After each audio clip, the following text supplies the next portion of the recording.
नमस्ते दोस्तों, आज हम भगवद गीता के दूसरे अध्याय श्लोक 29 की गहराई में उतरेंगे। ये श्लोक एक ऐसे रहस्य के बारे में बताता है जिसने सदियों से फिलोसफर्स और ज्ञानियों को सोचने पर मजबूर किया है। संस्कृत में ये श्लोक कुछ यूं है, आश्चर्यवत् पश्यति कश्चिदिनम आश्चर्यवद् वदति तथैव चान्यः आश्चर्यवच्चैनमन्यः शृणोति श्रुत्वाप्येनम वेद न चैव कश्चित्।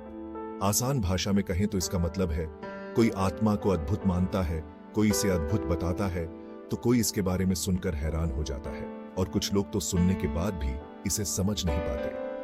अब ये श्लोक हमारे लिए क्यों मायने रखता है? क्योंकि ये आत्मा के रहस्यमयी स्वभाव के बारे में बताता है। हम सबका आध्यात्मिक सफर अलग अलग होता है। कुछ लोग तो आत्मा की बात सुनकर ही हैरान हो जाते हैं, जबकि कुछ लोग बहुत पढ़ने के बाद भी इसे समझ नहीं पाते। ये श्लोक हमें सबकी आध्यात्मिक यात्रा को समझने और उसका सम्मान करने के लिए प्रेरित करता है। ये हमें याद दिलाता है कि आत्मा को समझना कोई सीधी सादी बात नहीं, बल्कि एक निजी सफर है जो विस्मय और अचरज से भरा है। तो इस श्लोक पर सोचते हुए खुद से पूछिए, मैं अपनी आत्मा को कैसे देखता हूं?